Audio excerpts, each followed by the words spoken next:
I'm Gary Owens, bringing you this important message. The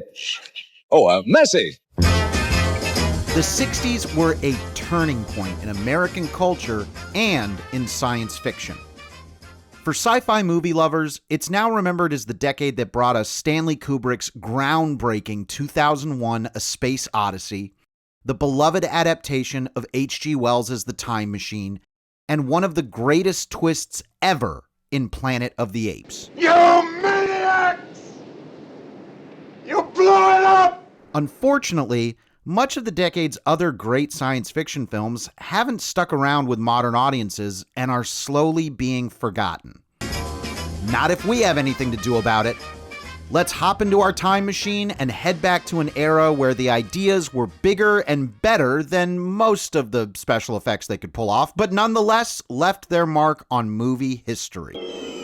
This is Giant Freakin' Robot, and these are the 1960s science fiction movies that are still worth watching.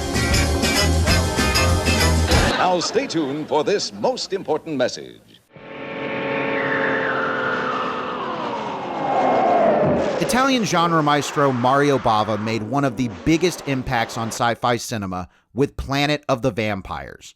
The story involves a spaceship crew responding to a distress signal on an unexplored planet. There, strange signals are continuing. Now the localization is sharper. Where they end up finding the remains of a long-dead giant alien species. Sure sounds like another sci-fi horror movie you might know, doesn't it? Planet of the Vampires certainly inspired Alien, but it's more of an alien zombie movie than a vampire one. The usual Mario Bava colorful design and poppy tone make it a fun and important piece of sci-fi cinema history.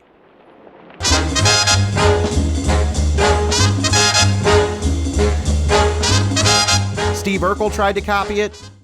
Did I do that? Eddie Murphy tried to top it, but Jerry Lewis's original 1963 version of the classic nerd turns cool mad science tale is still the best version.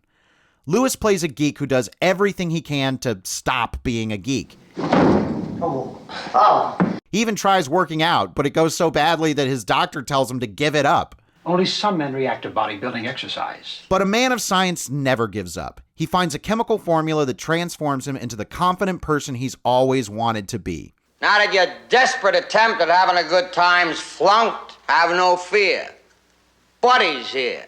Unfortunately, all that confidence quickly turns him into a total jerk. Aw, that's no way to talk.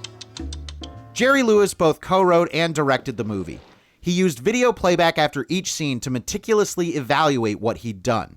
That's commonly used now, but he was one of the first to do it back in 1963. The result was an immediate hit. The Nutty Professor is now regarded as one of Lewis's best movies and one of the best comedies of the decade. Not a bad way to spend less than 2 hours. What I mean is, Here is today's definition. A procrastinator is a crastinator that plays for money.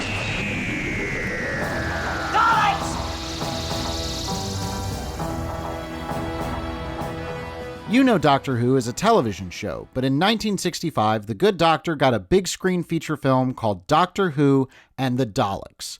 It was the first time the Doctor had ever been seen in color. Best of all, the Doctor is played by Star Wars' own Grand Moff Tarkin, Peter Cushing. The movie is an adaptation of one of the earliest Doctor Who serials, The Daleks. It features Doctor Who and his 3 young companions traveling to the planet Skaro to face off against the evil Daleks. In this continuity, which was always intended to be separate from that of the show, the Doctor is actually named Doctor Who, and he's not a Time Lord, he's a human inventor who builds the TARDIS rather than stealing it. My latest invention. Most of the other changes are cosmetic in nature, but this still stands as a unique piece of sci-fi history any fan will want to check out. Before Richard Matheson's landmark novel I Am Legend was turned into a Will Smith blockbuster and a Charlton Heston cheesy delight, Your move, Imperator. the legendary Vincent Price starred in the original adaptation, The Last Man on Earth. After a plague turns the population into vampiric undead, Robert Morgan holes up and tries to survive after the world has irrevocably changed. The Last Man on Earth is a bleak, small movie that is surprisingly effective at its grim tone, thanks to an anchoring performance from the always excellent Price. This is Robert Morgan. If somebody can hear me, answer me. For God's sake, answer me. It would go on to inspire George Romero's game-changing Night of the Living Dead. So if you want to see where that movie came from, The Last Man on Earth is a must-watch sci-fi chiller. As part of the educational section of our program, Barbarella psychedelic, there's a kind of cockle. Barbarella is not quite the steamy space babe movie its reputation would lead you to believe. Sure, the movie does contain a moderate amount of nudity, but it's done in such a naive and innocent way that at times you almost don't notice. You are of female gender, are you not? Barbarella stars Jane Fonda as a solo space pilot traveling the cosmos in a distant future where Earth has progressed past the need for barbaric things like violence and war. Love. Love. They've also gotten rid of sex, replacing it with a pill. With that context, Barbarella is sent to track down a galactic villain with plans to bring back violence and warfare. Why me? Barbarella, I have no armies or police, and I can't spare the presidential band. Early on in her journey, she discovers that this sex thing humans don't do anymore is actually pretty good. It's also useful, since whenever she does it, the man she couples with often ends up inspired to greater heights. Interesting therapy. Barbarella literally helps an angel get his wings by making love to him. I've regained the will to fly. I know. That sounds pretty sleazy, doesn't it? But here's what one of those sex scenes looks like, totally uncensored.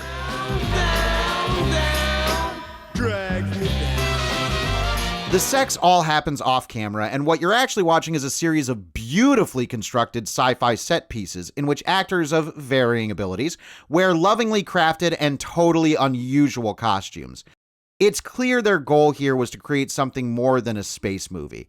They were trying to create a very 60s kind of free love comedy visual art experience. What is it?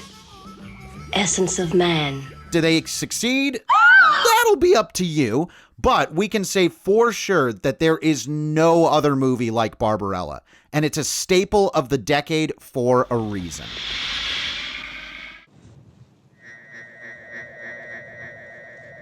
Imagine Matt Damon's The Martian if it had been filmed in the 1960s and teamed him with a space-suited monkey. Well, that already sounds better. You'd have Robinson Crusoe on Mars.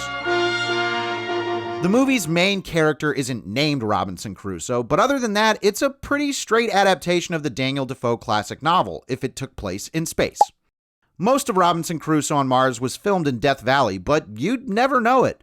The production design is excellent for the era, and it does its best to find a level of realism consistent with science's very limited knowledge of what it might be like on Mars. And even the unrealistic parts are actually fun. Check out the wacky way these alien spacecraft move. Oh, I love it.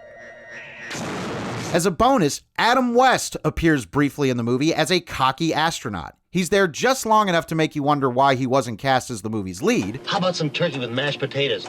Gravy added. I like mine in paste form, in a tube. Still, Robinson Crusoe on Mars was notable enough to get restored and released by the Criterion Collection.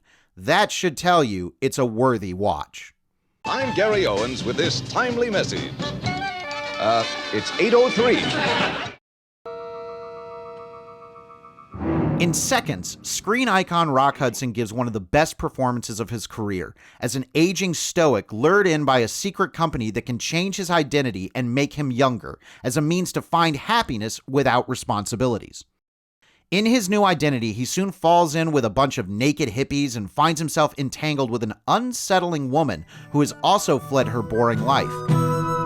Bravely bold Sir Robin rode forth from Camelot. And he still isn't happy. Seconds was adapted from a novel by David Eli and directed by legendary Hollywood luminary John Frankenheimer, who set out to use off-kilter compositions to give his movie an unsettling feel, and he definitely succeeded. Second plays out like an especially good episode of The Twilight Zone. No answer! I want to know what's happening to me now! Don't shout, please! And it's always worth watching The Twilight Zone, so Seconds is no different.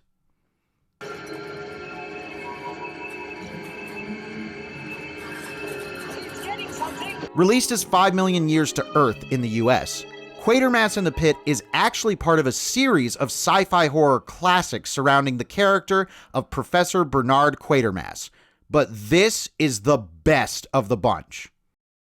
An ancient Martian spaceship is unearthed in London, and inside are the corpses of insect-like aliens. Discoveries about the history of human evolution are revealed, and by the end, a Martian psychic energy ghost is driving civilization into an apocalyptic frenzy. It's one of the most incredible and influential sci-fi stories ever put on screen. And if it's stuffier than you might be used to, just wait until that stupendous finale. You won't regret it. Ladies and gentlemen, please stand by. Our producer, CFG, is arguing with the sponsor that it is not time for a commercial. Yes, I believe our producers won, and there will be no commercial.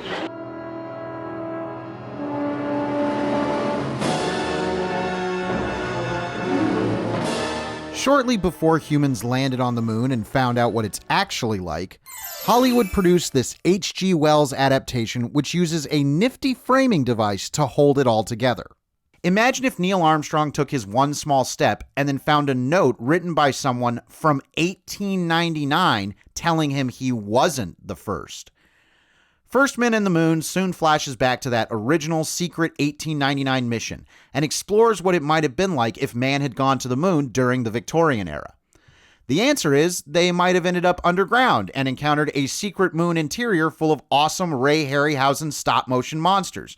Oh, who doesn't love some Ray Harryhausen stop-motion monsters? The movie was never a box office hit, but it soon became something of a cult success. It's now regarded as one of the best adaptations of H.G. Wells' work. George Pal's The Time Machine gets tons of deserved love and attention, but First Men in the Moon is another 60s adaptation of classic science fiction you won't want to skip. Roger Corman is responsible for tons of sci-fi flicks over the years, and one of his all-time best is X, the man with the Xray Eyes. Ray Milland plays a scientist who wants to experiment with expanding the powers of human sight. He develops eye drops that give him X-ray vision that he's able to control at first, but soon he can't sleep because it can see through his eyelids and things get worse from there. Thanks to Milland's full commitment and the nightmarish descent the movie spins into. There are great darknesses, farther than time itself. X, the man with the X-ray eyes, takes what could be a horrible gag premise and treats it with serious sci-fi scrutiny and horror. Definitely one not to miss from the decade.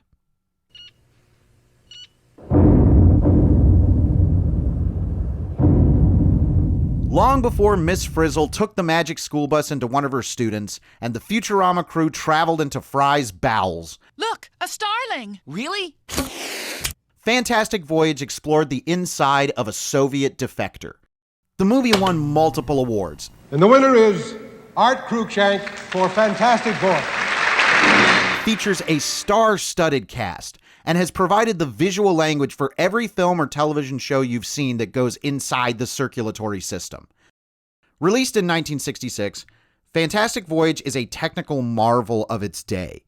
The movie's original trailer heralded it as a new kind of movie-going experience, and for once, that wasn't hyperbole, it was a fact. You are listening to the sound of a completely new screen experience.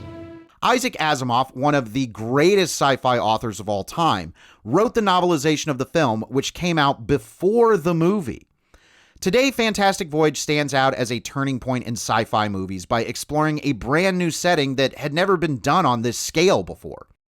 It still holds up as a technical advancement and a wonderful adventure. Do you have any favorite sci-fi movies from the 1960s? Leave your picks in the comments and make sure you subscribe to the channel for even more videos from us here at Giant Freakin' Robot.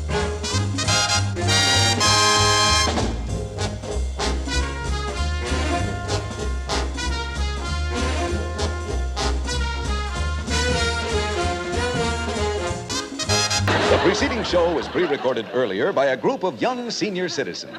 It is being shown now as proof that you shouldn't trust anyone over 30.